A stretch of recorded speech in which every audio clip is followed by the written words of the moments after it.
Olá pessoal, tudo bem? Vamos aqui resolver nesse vídeo as questões do concurso da Prefeitura de Tianguá, que foi realizado no último domingo para o cargo de professor polivalente, tá bom? São 3 questões de matemática que caíram nessa prova, questões bem interessantes e que vocês vão ver como que é a resolução delas aqui nesse vídeo, tá bom? Então vamos começar por essa questão aqui, que é uma questão de poliedros, né? Que faz parte da geometria espacial. A questão diz assim: um poliedro convexo possui 3 faces quadrangulares, 2 faces pentagonais e 4 faces triangulares. O número de vértices desse poliedro é... Bom, quando a gente fala de poliedro, fala de faces, fala de vértices, a gente tem que lembrar de uma relação muito importante, que é a relação de Euler, né? Ou de Euler. A relação de Euler. Qual que é essa relação? A relação de Euler diz o seguinte, que o total de vértices somado com as faces é igual ao número de arestas mais 2, certo? Então essa aqui é a fórmula da relação de Euler. Então, tendo em mente isso aqui, a gente tem que analisar o que a questão pede, né? O que a questão traz. Que são as faces, e ele quer saber o número de vértices, né? Ou seja, eu tenho as faces, e o que ele quer saber é o número de vértices. Contudo, está faltando as arestas, que eu não sei, ele não deu nenhuma informação sobre as arestas. No entanto, a gente consegue descobrir as arestas fazendo o seguinte, olha. Você pode pegar, aqui diz que tem 3 faces quadrangulares, ou seja, são 3 faces na forma de quadrado. Diz que ele tem 2 faces pentagonais, ou seja, 2 faces em que o lado é um pentágono, certo? E 4 faces triangulares, ou seja, 4 faces no formato de triângulo. Tudo bem? Então, gente, feito isso, eu preciso descobrir as arestas, correto? E aí, o que acontece? Em um poliedro, por exemplo, deixa eu desenhar um poliedro qualquer aqui, um cubo, né, por exemplo, para a gente descobrir um lance aqui muito importante que pode fazer com que você caia numa pegadinha, tá? Por exemplo, as faces são esses lados do poliedro, correto? Que eu estou pintando aqui de verde. Isso são as faces. Quando eu vou falar de vértices, eu estou falando dessas pontinhas aqui, esses cantos, tá bom? São os vértices do poliedro. E quando eu for falar de arestas, olha só, as arestas, gente, elas são exatamente essas linhas que ligam os vértices, correto? Essas são as arestas. E aí, o que acontece? Como eu tenho 3 faces quadrangulares, eu vou ter que multiplicar 3 vezes 4, ok? 2 faces pentagonais, eu vou multiplicar 2 vezes 5, mais 4 vezes 3, né? E o triângulo possui 3 lados. Só que aqui vem o X da questão. Cada aresta, ela está ligada a 2 faces. No caso, essa aresta aqui está ligada a essa face e a essa face. Toda aresta de um poliedro está ligada a 2 faces do próprio poliedro. Então, nesse caso aqui, para me descobrir as arestas, eu faço essa multiplicação, né, toda aqui, só que eu vou dividir por 2. Por quê? Porque cada aresta corresponde a 2 faces, ok? Então, fazendo essa conta, quanto é que isso vai dar? 3 vezes 4 é 12, vou botar aqui 12, mais 2 vezes 5 é 10, mais 4 vezes 3 é 12. Tudo isso dividido por 2. Então, as arestas é igual, 12 mais 10 é 22, 22 com 12, 34.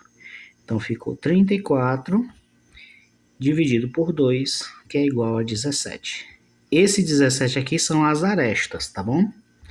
E agora, eu tendo as arestas, eu posso substituir aqui as faces, as arestas, para poder achar o vértice. Então, como é que isso vai ficar? Olha só, vou repetir aqui a relação de Euler. Face mais vértices igual aresta mais 2, tá? Quantos vértices eu tenho? Eu não sei. É exatamente o que eu vou procurar. Então, vou repetir apenas V mais. Quantas faces eu tenho? Eu tenho 3 faces quadrangulares, 2 pentagonais e 4 triangulares. Todos eles são faces. Então, no caso aqui, eu tenho 2 com 4 é 6, com 3 é 9. Então, eu tenho 9 faces. As arestas foi o que eu acabei de descobrir, que foi 17. Então, 17 mais aquele 2, tá? Então, fazendo a conta, fica assim, ó. Vértices é igual 17 mais 2 é 19, e o 9 passa para lá, menos 9. Então, os vértices é igual a 10. E aqui está a minha resposta, né? Os vértices é igual a 10. Vértices desse poliedro. Então, a alternativa correta aqui é a letra D de dado. Certo? Então, uma questão bem bacana, né?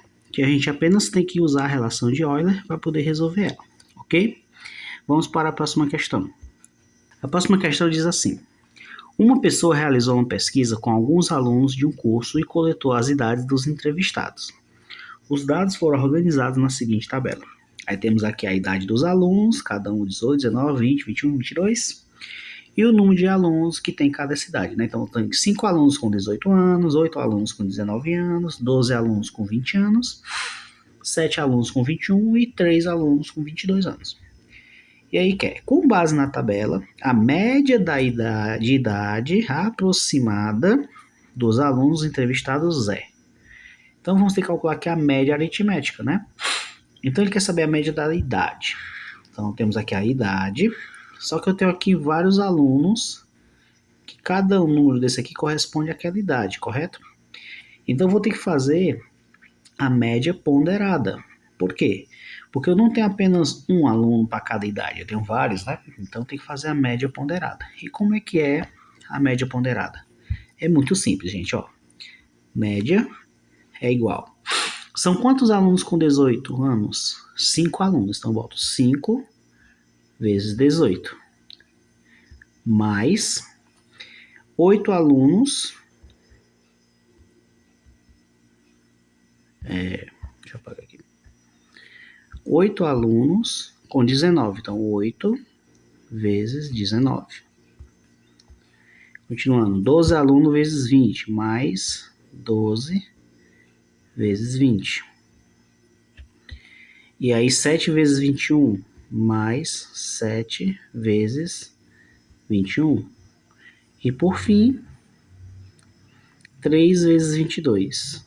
Então, fica 3 vezes 22. Só que tudo isso aqui, gente, é dividido pela quantidade de alunos. E quantos alunos tem aqui nessa pesquisa? Eu vou ter que somar tudo isso aqui. 5 com 8 é 13. Aí 13 mais 12, 25.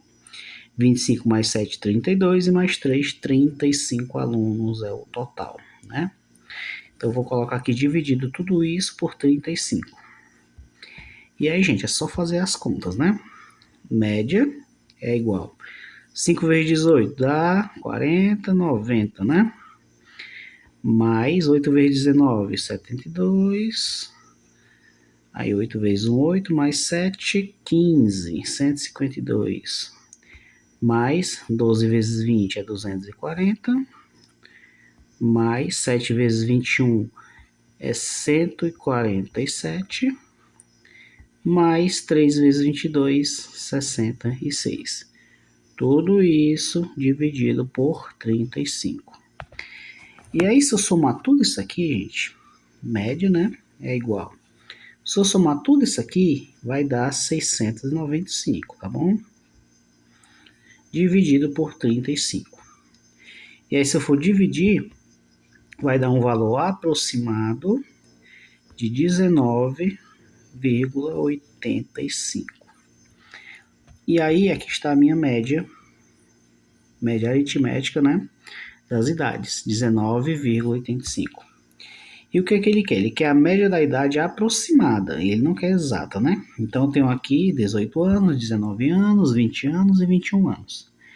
Muita gente marcaria a letra B, correto? Porque ela deu 19,85. Só que vem um detalhe, gente, ó. 19,85 foi o meu resultado lá. Esse número aqui, gente, ele está mais próximo de 20 do que de 19, concorda? Então, a alternativa aqui é a letra C, tá? A banca colocou 19 ali justamente para pegar muita gente. Mas, se você analisar, 19,85 é muito mais próximo de 20 do que de 19, ok? Então, pronto, gente, a alternativa aqui foi a letra C, tá?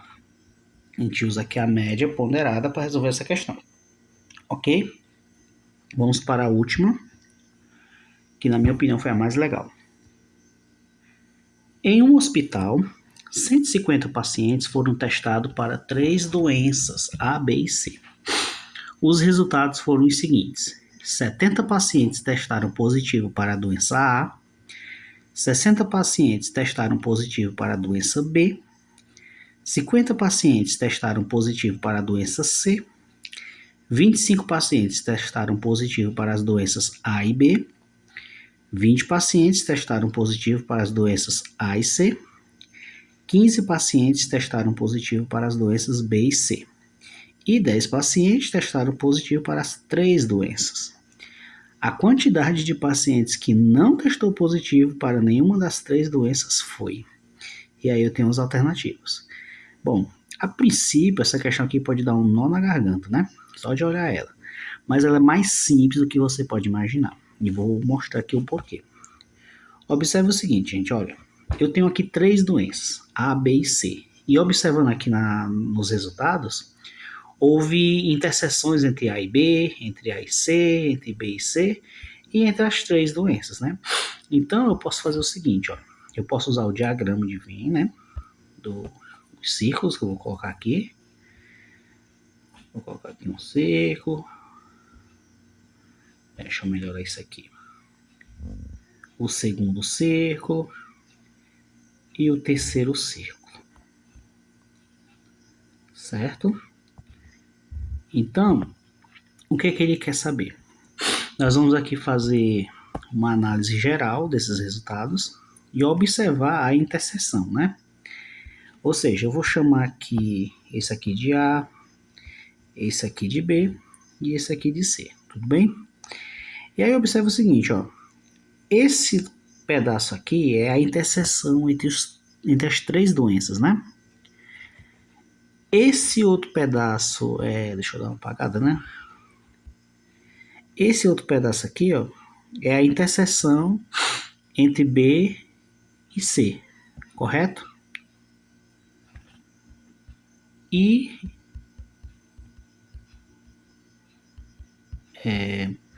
esse pedaço aqui, ó, é a interseção entre A e B. E esse pedaço aqui é a interseção entre A e C, ok? Só que essa do meio aqui é a interseção entre os 3, né? E eu tenho que analisar ela primeiro. Porque está englobando os 3 conjuntos, ou seja, as 3 doenças. E aqui nos resultados está dizendo que 10 pacientes testaram positivo para as 3 doenças. Ou seja, dentro desse pedacinho aqui eu vou colocar o número 10. Foram 10 pacientes que testaram positivo para as doenças A, B e C, ok? Agora vamos ver aqui o próximo. Ó. Para as doenças B e C, 15 pacientes testaram positivo. Qual é a interseção B e C? É isso aqui que eu acabei de mostrar para vocês. E aí o que ele disse? Que 15 pacientes testaram positivo para as doenças B e C. Só que aqui no meio dessa interseção já tem um 10, então vou colocar 5 aqui. Por quê? Porque se eu colocar 15 aqui, vai ficar 25 a interseção entre B e C, o que não é verdade, tá? Então a gente tem que ter cuidado. A gente coloca primeiro a interseção dos 3 e aí pega a interseção de cada um. Só que eu tenho que respeitar o que eu já coloquei ali dentro, tá bom? Então observa que esse pedaço aqui é a interseção entre B e C. Ignore o A, olha só para o B e para o C. Essa é a interseção. E lá diz que B e C, 15 pacientes testaram positivo. Então, como eu já tinha colocado 10, que engloba as 3, eu coloco só 5 para poder fazer os 15, para completar, tá bom? Agora, entre A e C. Olha só, a interseção entre A e C é essa daqui, ó. Eu já tenho um 10 lá, correto? E A e C diz que 15 pacientes, ou melhor, 20 pacientes testaram positivo para as doenças A e C. Então, se já tem 10, então só falta eu colocar 10 aqui para formar 20, correto? E aí, continuando, das doenças A e B, que a interseção é essa daqui, e A e B diz o seguinte, diz que 25 pacientes testaram positivo. Só que como eu já tenho 10, eu coloco apenas 15. Então, 15 mais 10, 25. Ok? E na doença C, olha só, 50 pacientes testaram positivo para a doença C. Qual é o conjunto C aqui? É esse, ó. Todo esse aqui. E diz que lá que 50 pacientes testaram positivo. Só que eu já tenho quanto ali já? Eu já tenho 10, 10 e 5. Ou seja, 25. Então, para chegar em 50, só falta eu completar aqui 25. Beleza? E aí diz mais que na doença B, que é exatamente esse conjunto aqui, 60 pacientes testaram positivo para a doença C, ou melhor, B. E aí eu já tenho o quê? Eu já tenho aqui, ó, 10 com 15, 25, com mais 5, 30. E para chegar em 60, só falta colocar 30 aqui. E aí, juntando tudo do conjunto B, né, da doença B, formou os 60 pacientes. E na doença A, que é exatamente esse conjunto todo aqui, 70 pacientes testaram positivo. E aí, o que eu faço? Eu já verifico quantos eu já tenho, que no caso aqui eu tenho 10, 10, 20, com 15, 35. Então, para 70, falta só completar com 35. Ok? Então, aqui eu formulei todos os pacientes, né, de acordo com todos esses resultados que a questão me deu. Tá bom? E aí, o que acontece? Ele quer saber quantos pacientes não testou positivo para nenhuma das 3 doenças. E aí diz aqui também que foram 150 pacientes, né, que foram testados. Então, preciso descobrir se há mais alguém faltando aqui, né? Tipo, esses aqui é os que já foram, testaram positivo. E aí, de 150 pacientes, eu tenho que ver se está sobrando algum. Os que estiver sobrando é justamente os que não testaram positivo para nenhuma das 3 doenças. Então, o que a gente vai fazer? A gente vai somar 35 mais 15, 50. Mais 30, 80. Mais 10, 90. Mais 10, 100. Mais 5, 105. E mais 25, 130 pacientes testaram positivo. E se foram 150 pacientes no total, e 130 estavam testando para alguma doença, ou seja, estão doentes, isso quer dizer que 20 pacientes não testaram positivo para nenhuma dessas 3 doenças. Ou seja, alternativa letra C. Então deu para compreender, né, como que resolve essa questão. A gente tem que formar conjuntos, né, e tem que respeitar as interseções, né, colocando aqui cada dado que a questão deu, respeitando todas as interseções, tanto das 3 doenças como de 2. E aí eu chego no resultado, né, que eu consigo somar todos esses números, chego na quantidade de infectados, né, e tirando de todo o total que foram testados, 20, no caso aqui, 20 não testaram positivo, ok? Então era isso, gente. Espero que tenham gostado. Essa foi a prova do professor polivalente, tá bom? E no domingo que vem vai ter a prova dos demais cargos do magistério, tá? Incluindo matemática, tá bom? Professor de matemática. E aí, é claro, eu vou trazer aqui para o canal todas essas questões, né? Tanto a questão mesmo de conhecimentos gerais de matemática, como as específicas do professor de matemática, tá bom? E então é isso, gente. Um forte abraço e até a próxima.